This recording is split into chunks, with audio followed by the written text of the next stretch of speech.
Istri kedua sang penguasa. Bab 5. Wawan meneguk air dingin. Dengan satu kali tegukan, isi botol itu lihat. Ia berkacak pinggang, seraya mengatur pernapasannya. Ya Tuhan, aku bisa gila. Kenapa kamu? Tegur Hans yang kebetulan juga ingin mengambil air dingin untuk melegakan tenggorokannya. Tidak apa-apa. Wawan beranjak meninggalkan Hans yang hanya mengangkat kedua bahu. Karena memang ia tahu watak temannya itu. Dia menuju ke halaman rumah mereka di bagian belakang, di mana dia sering menghabiskan waktunya jika sedang tak bekerja. Rumah utama terpisah dengan rumah para pengawal dan pelayan, namun masih satu lingkup. Dan jaraknya pun tak jauh. Fasilitas rumah itu pun tak kalah mewahnya dengan rumah utama. Rikolas ingin agar semua pekerjanya merasa tetap nyaman. Mereka diliburkan secara bergantian untuk mengunjungi keluarga mereka ataupun jika ada hal penting lainnya. Siapa yang mengaturnya? Tentu saja Pak Dimas, ex-pengawal pribadinya yang merupakan salah satu orang kepercayaan Rikolas. Dan tak lain adalah ayah Wawan. Wawan memilih membaringkan tubuhnya di kursi panjang dengan lengannya sebagai bantal. Ia menatap langit di sela-sela dedaunan. Suara burung serta gesekan dedaunan yang terkena angin sangat nyaman di indera pendengarannya Wawan. Damai, itulah yang dirasakan Wawan saat ini. Wawan tersenyum, menertawai dirinya di peristiwa beberapa jam yang lalu, di mana ia bersama dengan sweetie pie-nya yang polos namun menggemaskan. Pertanyaan yang kerap kali diucapkan Putri terdengar seperti lantunan lagu yang begitu merdu di telinga Wawan. Ya Tuhan, dia pasti sudah gila. Ya, gila. Gila karena jatuh cinta. Dan lebih gilanya lagi, dia jatuh cinta dengan anak majikannya. Sungguh, dirinya tidak tertolong lagi. Apa yang ia harus katakan pada ayahnya nanti? Wawan memilih memejamkan matanya. Urusan dengan ayahnya dia akan pikirkan nanti. Toh, hanya Hans juga yang tahu jika dirinya menyukai anak majikannya tersebut. Namun Wawan lupa, majikannya siapa? Rikolas. Tentu saja dengan otak cerdas dan mata tajam yang ia punya. Info seperti itu sudah pasti bisa ia tahu. Tapi ia lebih memilih diam dan menyaksikan. Akan ada saatnya. Putri berjalan pelan menuju ke rumah belakang. Ia membawa keranjang rotan kecil yang telah penuh dengan minuman beserta makanan ringan. Tapi bukan jajanan sembarangan ya. Minuman dan makanan sehat itu dibuat sendiri oleh koki mereka. Nona mau kemana? Pak Dimas. Itu Pak, Putri mau ke belakang, di air terjun. Jangan sendiri Nona, nanti tersesat. Pinta Pak Dimas, sebab rute ke air terjun memang cukup sulit. Untuk itu saya mencari Kak Hans Pak. Apa Bapak lihat? Hans sedang izin keluar sebentar Nona. Ya. Kedua bahu Putri menurun. Terus Putri pergi sama siapa? Baru Pak Dimas ingin menjawab, terdengar suara menyela. Biar saya yang antar. Putri dan Pak Dimas menoleh ke belakang. Iya benar, Putri perginya sama Wawan saja.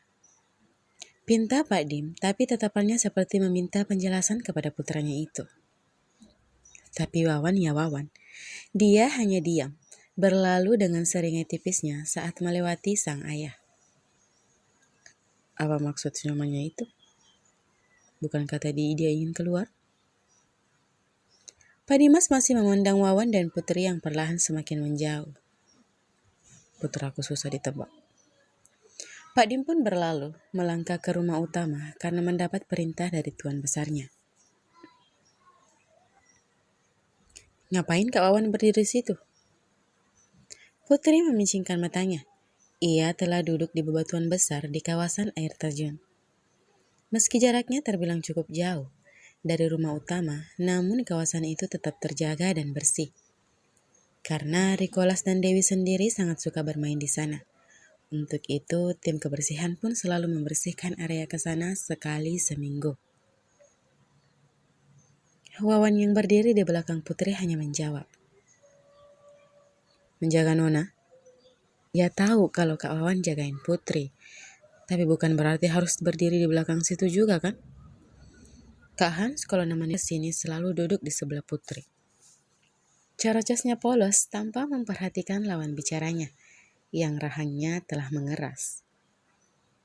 "Sialan kamu Hans. Jadi selama ini kamu mengambil kesempatan?" Batin Wawan geram. Tanpa diminta 2 kali, Wawan telah duduk tepat di samping Putri, dengan keranjang kecil yang berada di tengah-tengah mereka. Wawan menarik lengan sweaternya hingga siku. Kebiasaan yang selalu ia lakukan jika memakai lengan panjang. Ya, Wawan saat ini hanya menggunakan pakaian santainya, kaos oblong putih yang tertutupi sweater dan celana jeans pendek. Rencana tadi ia ingin keluar rumah untuk membeli sesuatu. Namun begitu mendengar Putri akan bermain dan Hans tidak ada, bukankah lebih baik menemani sweetie pie-nya? Kapan lagi pikirnya? Mungkin ia harus berterima kasih pada Hans karena telah izin tadi. Tapi mengingat jika Hans selalu dekat dengan Putri, membuat rahang lelaki itu kembali mengeras. "Kak Wawan kenapa? Apa Kak Wawan marah Putri suruh duduk di sini?" Wawan seketika menoleh. Keduanya saling bertatapan. "Tidak, Nona," jawabnya singkat. "Kak Wawan ini kaku banget sih. Gak seperti Kak Hans yang cerewet."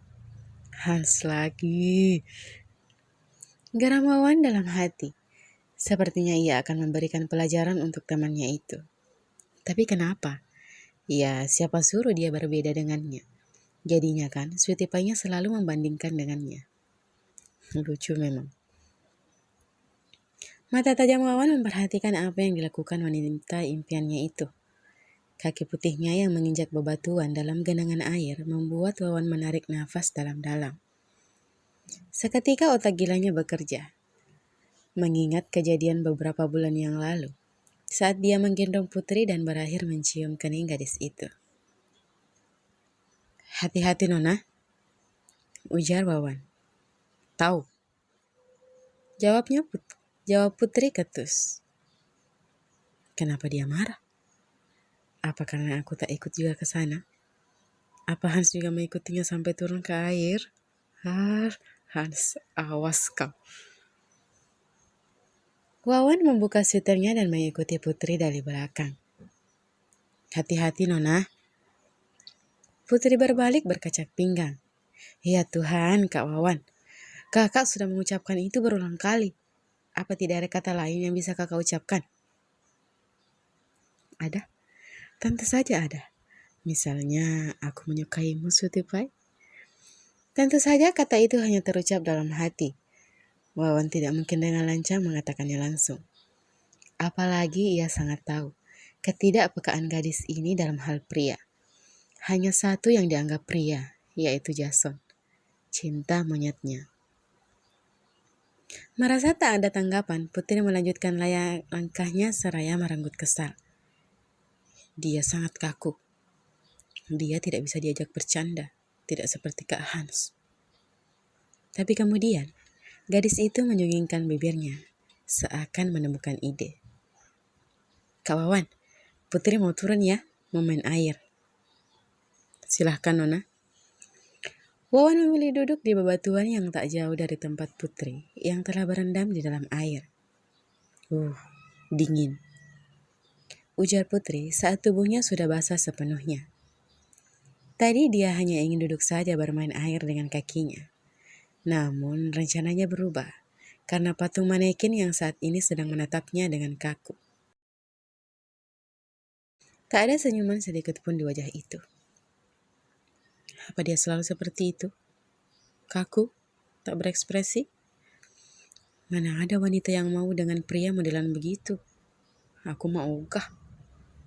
Gerutunya pelan, sembari memainkan kakinya di dalam air. Tak lama, ia berenang ke sana kemari, merasakan sensasi dingin yang menguar dari air terjun tersebut. Tak hanya itu, Putri juga terkadang naik ke bebatu yang lebih besar dan lebih tinggi, hingga air yang terjun bebas dari atas sana menerjang tubuhnya. Dan itu sukses membuat ia tertawa senang.